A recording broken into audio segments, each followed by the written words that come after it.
Ladies and gentlemen, you've seen nationalist candidates win all over the world. You've seen globalism in major retreat, which is unelected authoritarian government in retreat. And now you've seen Saudi Arabia, set up by British intelligence, controlled by the U.S. since the 70s, say no to Wahhabism, no to radical Islam, no to the Arab Spring.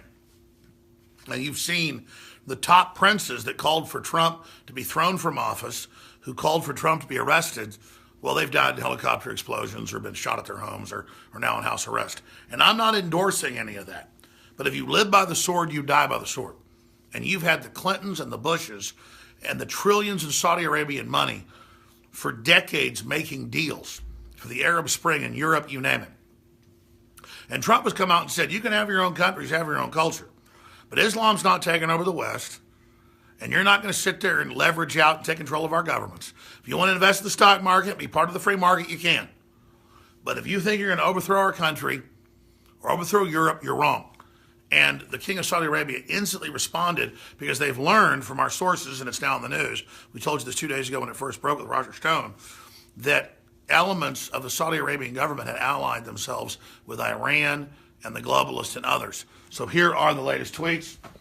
Here's President Trump from Japan and going to South Korea.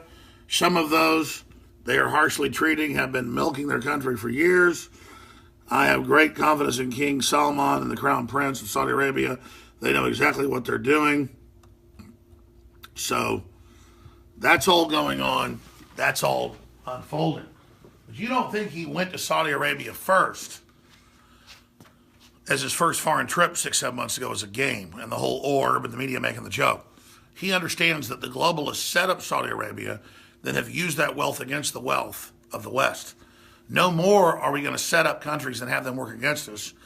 It's about nations all working together for the greater good and greater prosperity. And that's why you see the stock market exploding and all this exuberance, because under Obama and the Clintons and others, they want austerity. They want to pick and choose the winners and losers. But the world is hungry for a level playing field and being reasonable. And so far, that's what Trump's been delivering. And that's why the globalists, the special interests, are so upset. If you look at what's happened to Saudi Arabia, and if you look at the interests there that have been taking control of the country and selling it out as well as the U.S., they've all been very belligerent, very arrogant, and very anti-American. So if you look at who has been arrested in their authoritarian system, it's been people that are challenging Trump. You now see Russiagate and the Podestas getting caught in Uranium One. You now see everything that Trump got accused of, they've done.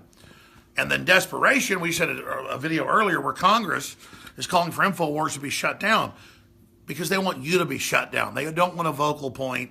They don't want to point for people to rally.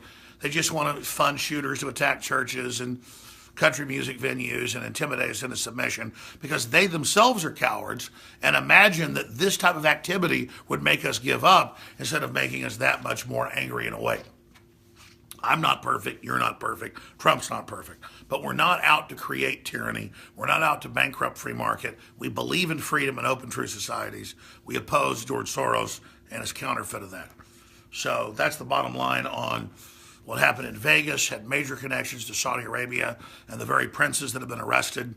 That's the big news, who own Mandalay and were leftist Soros funders and who had a perfect venue to basically stand down a month ago.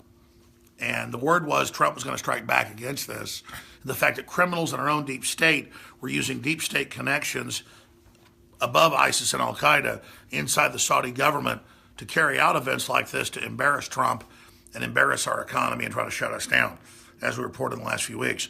But as you see, President Trump is striking back 10 times harder each time this happens. And know this, the Democratic Party, the globalists, and others are clearly behind the anti-Christian vitriol that's leading to church attacks and other events, and they're going to be dealt with as well.